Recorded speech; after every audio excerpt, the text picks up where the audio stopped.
Assalamualaikum warahmatullahi wabarakatuh. Bertemu lagi dengan saya Boy Sandi di channel YouTube Seni dan Pendidikan. Kali ini kita akan membahas karya seni patung dan seniman-senimannya. Seperti yang sudah kita bahas sebelumnya, kita membahas karya seni rupa 3 dimensi. Seperti yang sudah kawan-kawan ketahui, karya seni rupa 3 dimensi itu adalah karya yang memiliki panjang, lebar, dan tinggi. Karena dia memiliki panjang, lebar, dan tinggi, berarti dia memiliki yang disebut volume. Karya seni rupa 3 dimensi ini memiliki beberapa sifat. Yang pertama adalah menempati ruang. Yang kedua, dia memiliki volume. Yang ketiga, dia dapat dilihat dari berbagai sudut pandang. Jadi tidak seperti karya seni rupa 2 dimensi yang hanya bisa dilihat dari satu sudut pandang. Karya seni rupa 3 dimensi ini dapat dilihat dari berbagai sudut pandang. Bisa dilihat dari depan, belakang, kanan, kiri, atas, bawah. Karya seni patung atau karya 3 dimensi dapat dilihat, dinikmati estetikanya dan dihayati dari berbagai sudut pandang. Nah, seperti yang kita sudah bahas sebelumnya juga, karya seni 3 dimensi ini terdiri dari beberapa karya. Yang akan kita bahas adalah karya patung. Seperti yang teman-teman sudah ketahui, karya patung memiliki beberapa teknik pembuatan karya. Teknik yang pertama mungkin kalian juga sudah kenal, yaitu teknik casting. Teknik casting itu adalah teknik mencetak.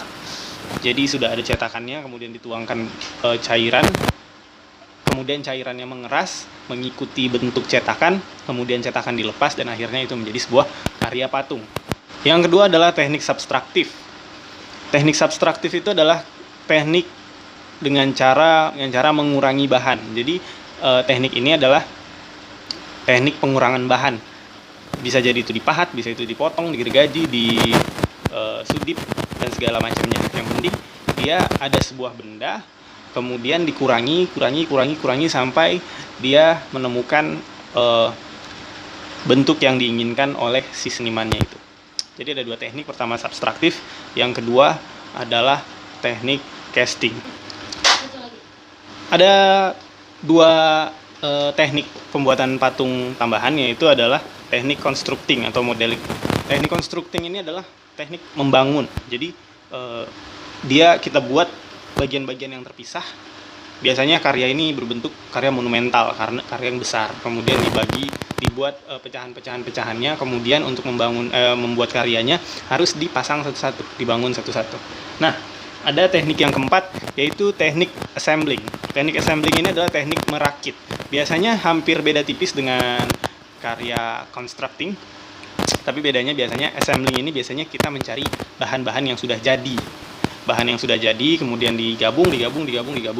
Mungkin kalian bisa lihat di video sebelumnya, saya sudah menerangkan apa itu subtraktif, apa itu constructing, apa itu assembling, dan apa itu casting. Dan saya sudah menceritakan beberapa foto-foto atau jenis-jenis atau gambar-gambar dan video-video karya dan pembuatan masing-masing karyanya. Nah, seperti yang saya sebutkan barusan, karya seni rupa 3 dimensi memiliki sudut pandang yang banyak. Maka dari itu dia disebut karya multi-surface atau multi permukaan. Jadi banyak permukaan. Jadi semua bagian yang ada di karya itu biasanya adalah karya bagian depan. Walaupun dia adalah sosok manusia, kita melihat punggungnya, sebenarnya itu adalah bagian depannya. Karena semua seniman patung itu membuat karya detail. Semua lekuk, misalkan dia membuat objek manusia, jadi semua objek lekuk tubuh manusia tadi dibuat dengan cara yang detail.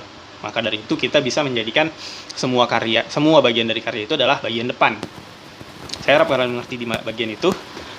Kemudian saya juga di video sebelumnya telah menjelaskan karya 3 dimensi ini atau karya patung ini biasanya awal kemunculannya digunakan sebagai karya-karya bersifat khusus. Yang dimaksudkan khusus di sini adalah karyanya itu hanya bisa dinikmati atau dilihat atau bisa digunakan bagi sebagian orang. Contohnya karya-karya patung yang dibuat untuk kebutuhan ritual keagamaan beberapa agama yang ada di dunia. Misalkan Kristen itu biasanya karyanya ada patungnya, agamanya ada patungnya, misalkan Buddha atau Hindu biasanya ada patung untuk sesembahan. Nah, di Islam juga ada, tapi bukan untuk sesembahan. Biasanya karya patung atau karya 3 dimensi di Islam itu berupa arsitektur. Nah, tapi yang kita bahas adalah patung ya. Di Islam tidak ada karya patung. Nah, karya patung ini awalnya bersifat khusus, hanya dinikmati beberapa golongan. Tapi ketika karya patung ini seiring perjalanannya, karya patung ini ditarik ke sifatnya umum. Nah, ketika dia telah ditarik ke sifat umum, jadi seniman-seniman patung lebih mempercayai ke ide-ide bentuk murni dari sebuah patung. Jadi dia memiliki sebuah ide yang tentunya idenya itu memiliki makna tersendiri dari masing-masing senimannya, kemudian dibuatkan sebuah patung. Nah, patung itulah yang menjadi karya-karya umum yang bisa dinikmati semua golongan. Tergantung rasa estetika kalian masing-masing sebagai audiens karya seni. Kita akan membahas beberapa seniman-seniman patung yang ada di Indonesia. Mungkin di video selanjutnya akan saya bahas karya seniman-seniman patung yang ada di internasional. Nah, kita akan membahas beberapa karya seniman patung yang ada di Indonesia. Tapi sebelum kita masuk ke pembahasan inti dari video ini, mari kita lihat intronya.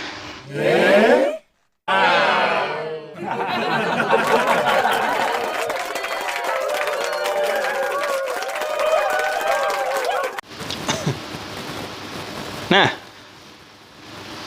kali ini kita akan membahas karya-karya patung dan seniman-senimannya. Kita akan membahas beberapa seniman-seniman yang bergerak atau berkarya seni patung. Seniman yang akan kita bahas ini, yang kita akan bicarakan ini adalah seniman-seniman Indonesia.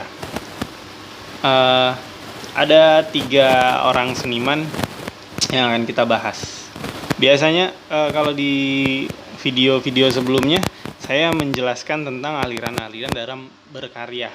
Nah, dalam seni patung ini biasanya si senimannya tidak terpaku kepada satu aliran. Bisa jadi banyak aliran, bisa jadi itu alirannya dia membuat dengan gaya surrealis, bisa jadi dengan gaya abstrak, ataupun bisa jadi dengan gaya naturalis atau realis.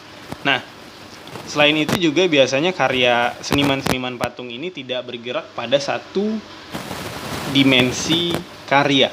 Bisa jadi dia juga adalah seniman lukis atau seniman gambar atau seniman grafis, yang mana ketika dia membuat karya patungnya pun menjadi karya yang fenomenal. Nah, berikut akan saya bahas 3 seniman yang bergerak dalam seni rupa, yang notabene dia adalah membuat karya seni patung. Yang pertama adalah Inyoman Nuarta, yang kedua adalah Abdi Setiawan, yang ketiga adalah Heri Dono. Kita mulai dari yang pertama. Yang pertama ini adalah seniman maestro Indonesia yang sangat legendaris di Indonesia. Patungnya ada di sudut-sudut Indonesia banyak sekali. Dia adalah Inyoman Nuarta. Inyoman Nuarta adalah seorang seniman Bali yang lahir di Tuban pada 14 November 1951. Pria ini terkenal dengan karya-karya yang mendunia. Karyanya ada banyak sekali, tapi diantaranya ada beberapa karya yang sangat mendunia. Yang pertama adalah GWK atau Garuda Wisnu Kencana. Yang kedua adalah Monumen Jalesveva Jayamahe. Yang terakhir adalah Monumen Proklamasi Indonesia. Nyoman menempuh studi jurusan seni rupa di Institut Teknologi Bandung atau ITB pada tahun 1972. Dan semenjak itulah kiprahnya di dunia seni dimulai. Pada mulanya, pria kelahiran Tabanan ini lebih memiliki ketertarikan kepada seni lukis. Namun semenjak ia mengikuti kuliah di jurusan seni patung, pada akhirnya Nyoman menyadari bahwa passion serta bakatnya berada di dunia seni patung. Awal titik balik hidupnya adalah saat ia mengikuti lomba desain patung proklamasi Indonesia. Sejak tenar, Nyoman Nuarta yang merupakan alumni ITB pada tahun 1979 telah menghasilkan lebih dari 100 karya seni patung. Semua karyanya menggambarkan seni patung modern sampai gaya naturalistik. Dan material yang digunakan dalam padatan patungnya adalah dari tembaga dan kuningan. Bakat Nyoman Nuarta di bidang seni diturunkan pada putri sulungnya. Tania belajar di jurusan seni rupa di salah satu perguruan tinggi di Melbourne, Australia. Sedangkan adiknya Tasya membantu Nuarta di studionya. Sebagai seorang pematung, Nuarta telah membangun sebuah taman patung yang diberi nama New Art Sculpture Park. Nuarta membangun taman ini di Kelurahan Sarijadi, Bandung. Puluhan beraneka bentuk patung dalam beraneka ukuran tersebut di area seluas 3 hektar. Kita akan membahas patung yang paling fenomenal yang dibuat I Nyoman Nuarta, yaitu patung Garuda Wisnu Kencana yang berlokasi di Bukit Unggaran, Bali. Yang patungnya baru selesai di tahun kemarin. Dan proses pembuatan patungnya itu berkisar 30 tahun. Baru karya patung tersebut selesai pada tahun 2019. Patung Garuda Wisnu Kencana berlokasi di Bukit Unggaran, Jimbaran, Bali. Patung ini didirikan menjulang di dalam kompleks Taman Budaya Garuda Wisnu Kencana dan merupakan karya pematung terkenal Bali, yaitu Nyoman Nuarta. Monumen ini dikembangkan sebagai taman budaya dan menjadi ikon bagi pariwisata Bali dan Indonesia. Patung tersebut berwujud Dewa Wisnu yang dalam agama Hindu adalah dewa pemeliharaan, mengendarai burung Garuda. Tokoh Garuda dapat dilihat dari kisah Garuda dan kerajaannya yang berkisah mengenai rasa bakti dan pengorbanan burung Garuda untuk menyelamatkan ibunya dari perbudakan yang akhirnya dilindungi oleh Dewa Wisnu. Patung ini diproyeksikan untuk mengikat tata ruang dengan jarak pandang sampai dengan 20 km. Jadi, sehingga dapat terlihat dari Kuta, Sanur, Nusa Dua, hingga Tanah Lot. Jadi, patung ini dapat kita nikmati dari jarak yang sangat jauh, yaitu jarak 20 km. Patung Garuda Wisnu Kencana ini merupakan simbol dari misi penyelamatan lingkungan dunia. Patung ini terbuat dari campuran tembaga dan baja seberat 4.000 ton dengan tinggi 75 meter dan lebar 60 meter. Patung ini akan menjadi salah satu patung terbesar di Asia dan akan lebih tinggi dari patung Liberty. Itu adalah karya atau seniman dari seniman yang bernama I Nyoman Nuarta. Kita lanjut ke seniman berikutnya, yaitu Abdi Setiawan. Abdi Setiawan adalah seniman kelahiran Pariaman, Sumatera Barat pada 28 Desember 1971. Abdi Setiawan banyak berkarya dalam media patung. Telah aktif mengikuti pameran sejak menempuh pendidikan yang ditamatkannya di tahun 2003 di jurusan Seni Kriya Institut Seni Indonesia Yogyakarta. I Philip menjadi lokasi pertama Abdi Setiawan pertama kali menggelar pameran tunggalnya pada tahun 2004 dengan judul Gairah Malam. Karya patung dalam pameran tunggalnya ini secara utuh menggambarkan serangkaian cerita dengan patung-patung seukuran tubuh manusia dalam simulasi ruang tamu di rumah bordil. Pada pameran tunggal di Red Base Art Gallery, Ciputra World, lantai 12, Jakarta pada 30 Oktober 2014, Abdi bicara tentang kekerasan khususnya yang terjadi pada anak-anak atau bahkan yang dilakukan oleh anak-anak. Mereka yang umumnya identik dengan citra manis dan polos bisa jadi berbeda karena mereka juga bagian dari cerminan dunia orang dewasa. Abdi Setiawan biasanya dikenal sebagai pematung yang sifat monolitiknya tidak terasa. Ini disebabkan ketidakadanya kesatuan bentuk material. Abdi dengan lugas menggabungkan material nyata dan real dengan material manusia kayu buatannya yang artifisial. Menghadirkan identitas figur menjadi alasan Abdi memilih cara tersebut dalam berkarya. Abdi dinilai tidak lagi melihat adanya urgensi dalam menggunakan material. Hingga tahun 2019, Abdi tercatat telah puluhan kali mengadakan pameran bersama dan 5 kali pameran tunggal.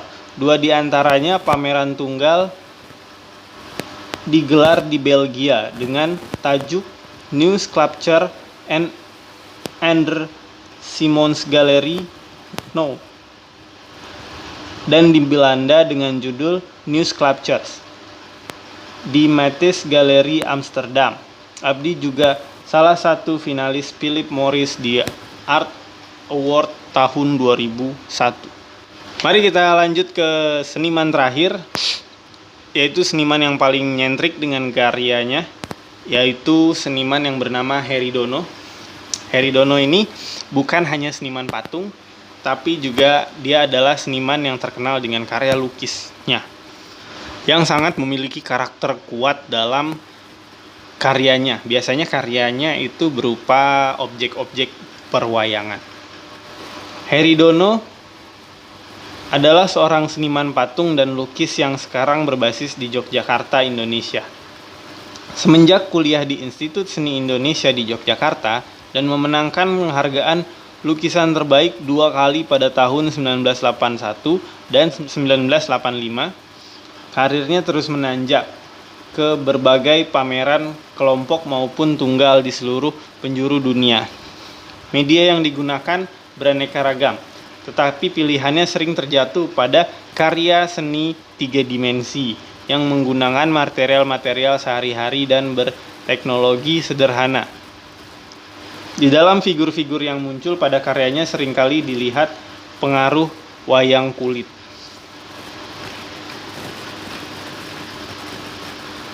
Lahir di Jakarta pada tahun 1960, seniman kontemporer terkemuka yang berbasis di Yogyakarta dan orang Indonesia pertama yang masuk ke kancah seni global pada tahun 1990-an, tidak diragukan lagi Heri Dono adalah salah satu seniman kontemporer Indonesia dari generasi akhir 1980-an yang paling dikenal masyarakat internasional seni rupa kontemporer. Sejak awal karirnya hingga kini telah berkeliling dunia menjawab undangan pameran dan workshop di berbagai negara. Heri Dono dikenal melalui instalasi yang merupakan hasil eksperimennya dengan teater rakyat Jawa paling populer, yaitu wayang. Dalam pertunjukan wayang, sejumlah elemen artistik dan ekstra artistik, seni visual, nyanyian, musik, penceritaan, promosi, mitologi, filosofis hidup, kritik sosial, dan humor bergabung menjadi satu kesatuan yang koheren untuk membuat pertunjukan generik yang terdiri dari elemen kompleks multimedia. Apalagi semua ini ditambah dengan setting acara pertunjukan wayang yang memberikan ruang interaksi sosial di antara karya 3 dimensi. Heri Dono memberikan contoh terbaik upaya revitalisasi kreatif praktik seni tradisional yang berakar kuat di Indonesia. Dalam banyak instalasi dan pertunjukannya, Heri Dono secara efektif memanfaatkan potensi performativitas dan interaktivitas sehingga karya-karyanya terlihat dalam dialog yang intens dengan penontonnya.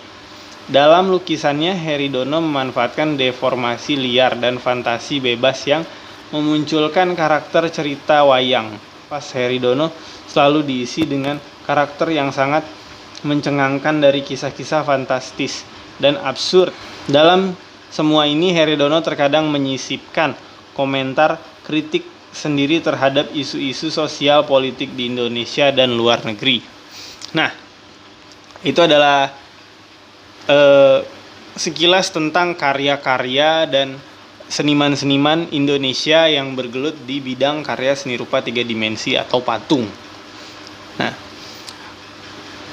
kita akan lanjut ke karya-karya selanjutnya. Mungkin video selanjutnya kita akan membahas karya-karya seni patung dan seniman-senimannya yang ada di luar negeri atau karya-karya internasional. Untuk itu, demikian dulu videonya. Kita lanjut di minggu depan. Tetap sehat, tetap semangat, tetap belajar, tetap berkesenian, tetap menggambar, tetap berimajinasi. Demikian dulu dari saya. Assalamualaikum warahmatullahi wabarakatuh.